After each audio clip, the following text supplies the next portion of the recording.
So I think yung mga nangangarap bumili ng BMW, this is, you can consider this.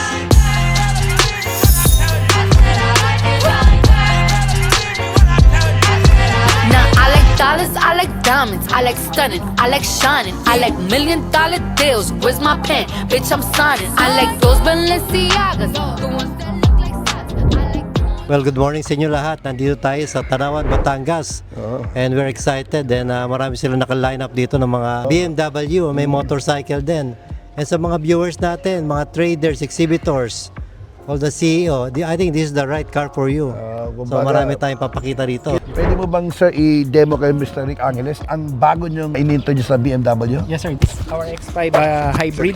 This one is a 3-liter engine inline 6. So we have a 289 horsepower at 700 Newton meter torque. Naka M Sport brake na tayo sir. Naka 360 camera na siya.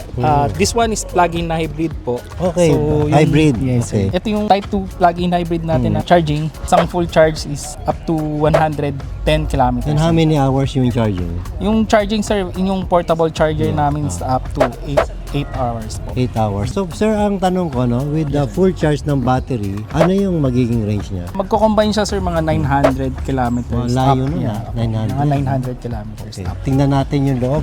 Yes sir. Loob niya sir, naka M Sport na steering wheel. So this one is M Sport engine din talaga sir. Yung screen natin, driver-oriented cockpit. So nakaharap talaga siya sa driver. You can integrate your phone. Also yung special features ng BMW is connected drive. Pwede nyo gawing susi na rin yung phone nyo sir. Kahit wala talaga? na yung physical key. So ano na, pwedeng may app na connected sa Yes, sa sir. cellphone. And let's see the second row. Gaano Second row kaluwag. natin sir. Maluwag yung second row. Tingnan nyo. Yes sir. Maluwag-luwag So yung second row. sa tingin ko, meron ka pang 8 inches. No? And I think maganda rin yung sidings niya yun doon. Yes sir. This one is real wood to sir. Real wood to? Eucalyptus wood talaga siya. Okay, ang ganda, no? Saka napansin ko, walang plastic, no? Walang hard sir. plastic. This one is leather Oh, sir. talagang premium, no? So yun sir. Ano yan, sir? Ito sir yung mga mga gamit niya. So we have first aid kit at saka yung early warning device nandito sir. Okay. And then yung tow hook niya. And then yung portable charger sir, meron siyang included sa unit natin. So talagang iba talaga German technology. Yes no? sir. In This Germany. one sir from South America. South America assembled. So first, magkano ulit to? This one sir 6,099,000. 6,099,000. Let's go on this X3 ba to? Ano to? This one is X1 naman. I believe this is more affordable, no? Yes, Than, sir. Sige, This tingnan one- natin. Ang ano naman ito sir, features naman ito is Hybrid hybrid din. din sir. Plug-in hybrid natin. So this one's 102 kilometers yung Okay. one. So pagka full charge to ng full tank, Mga nasa ganun din sir, mga about 900. 900. So one thing alam mo sa German car, Yes sir. yung pinto ang bigat, Yes sir. no? Parang This is the feature ng mga Germans. Opo. Tsaka para kayo Bibigat, nagsasarado ng dito sir, ng mga Bolt. parang ref. Parang ref. Parang floating yung yung arm niya. Opo. No, parang floating siya, no? Yes. Sporty tsaka iconic kiddie grill talaga siya. Kano naman to? This one is 3,390,000. So there's a big price difference between X5 X5 and and X1. X1.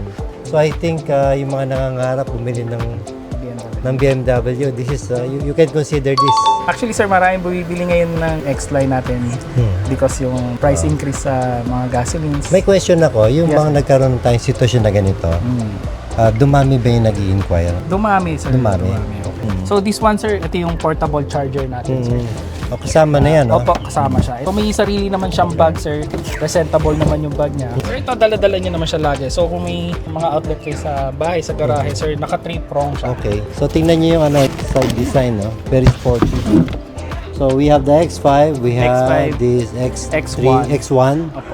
and I think this is the top of the line, no? Yes, sir. But one thing I like sa BMW, Yes, it's not a very common car. No? It's a bit unique, no? Sa roads, no? So let's see this, mukhang ito na yung pinakamahal. Pinakamahal. Tingnan natin. Ano to? Gas or This one is diesel siya sir. Mild hybrid sir. Recognized na siya sa DOE as a hybrid sir. Pero wala siyang Documents charging pa. port na. Wala siya. So, Wala siya. pag tumatakbo siya, nag-i-store siya ng energy. So ito naman sir, naka moonroof and sunroof sir.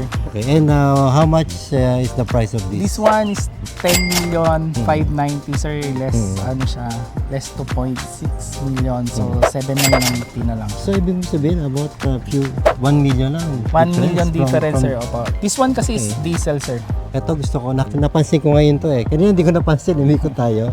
Ay, ito. So, let's see, no? This, Si Jetro naman po yung mag-introduce sa atin si sa mga Jetro, bikes. ikaw yata Hi, special, sir. ano eh? Hindi po, actually na, personal kong bike yan. Personal, wow. Opo, R18 yan. Siyempre, we need to make sure na BMW din yung gamit namin because we're selling BMW bikes. Okay, pwede ba mo po? Pwede, sir. Pwede. Titignan nga natin. Sige po. Yan ang bagay mo, sir. Ano, bagay ba sa akin? Bagay na Sir, ano bagay. ilang cc ulit? This is an 1800cc displacement. 1,800 cc. 1,800 po. Siya yung tinatawag natin R18 which were introduced noong 2021. Ilang years mo nang dinadrive to? Basically, since noong 2021 po. Pero ito kasi bagong kuha ko lang siya. So mga nasa 1,000 plus pa lang yung odometer niya. Magkano yung ganito?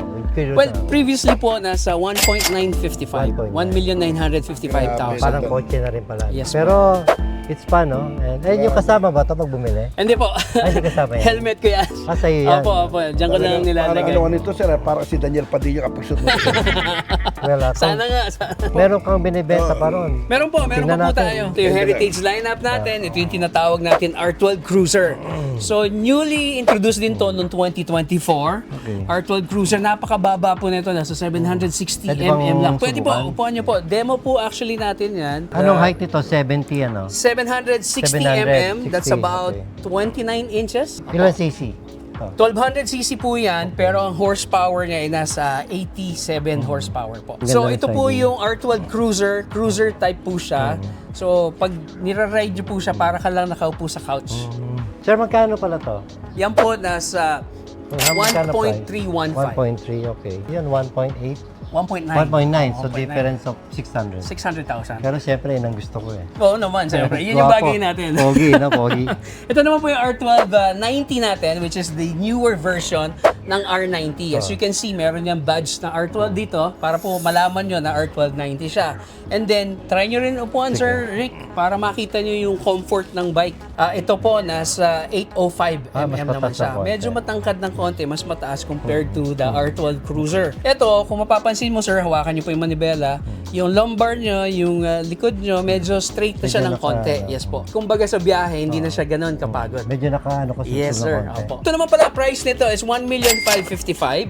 Okay. Opo, Mas mahal pala to 1,555,000. kaysa Yes po, doon. ito ang top of the line natin. This Okay. is what we call the option 719. And then on the other side Sige, naman tingnan po, natin. yung urban mobilities Parang natin. ano to, is futuristic eh. Yes, to? sir. Oo. Ito, kaya futuristic siya Electric kasi ba yan? full electric. Full electric. Full electric po. Ang range nito, most likely umaabot siya ng 120 kilometers at one full charge. Kaya tatlong upo rito ah. Kaya naman, pero... Ang haba oh, tignan mo. Opo. Pwede ka mahiga eh. Bakit ang haba? Basically, dun sa battery kasi niya, yung setup ng battery, kaya medyo humaba siya. Long wheelbase siya, pero very manageable. Pag long drive siguro, pwede ka nang humiga rito, nandito pa mo. Pwede siguro, Oh, diba? boss. Oh, diba? Pero huwag natin gagawin yun kasi unsafe. Joke lang. 120 kilometers ang pwede niyang takbuhin. Okay. Pag hindi mo siya masyadong tinothrottle, nagre-regenerate siya at least 1% doon sa battery life. Okay. So basically, mas na-preserve natin yung battery. Question ko, ito Yes, po. ba pwede ba to sa Skyway? Pwede po siya kasi ang kilovolts nito is equivalent to 400cc. Okay. Yes, sir. 400cc. Yes po, kaya pasok siya. Ayan na magkano ulit to? Ito naman po, nasa 895,000 siya, but we have a promo, less 200, nasa 695 na lang siya. 600. Yes po. We're located at RSC BMW Libis C5 sa may Eastwood. You can call 0919-997-1146. Personal number ko po yun, so pwede nyo pong akong tanungin in regards with the bike that we sell. Kung may gustong bumili ng bike mo, bibenta mo ba yan? Hindi, sir. Hindi. Mahal mo eh, no? Pang ano yun, pang Pero for yung, kids. yung ba ano, kung may nakagusto nun, may available bang ganon? Sa ngayon po, wala. Pero Wala. we can do indent order. Pwede. Pwede naman natin i-indent siya. Or, probably, we could, help the other clients na gusto na nila ibenta yung mga R80 nila. Pwede naman namin po kayong tulungan. Just in case. Although, ang Ito, gas. variant name niya is C400 GT. Oh. On paper kasi 350cc lang siya. Hindi Opo, pwede. ito yung hindi pwede sa Hindi pwede, expressway. hindi pwede. Hindi po, kasi 350cc Kailangan lang siya. 400. Dapat po 400. So, Ganda. Bigyan mo nga ako na isa. Gusto mo ba? Thank you very much, Sir Thank you, Rick. thank you. May mga motorcycle. Kung gusto niyo pong mag-test ride ng demo bikes namin, pwede.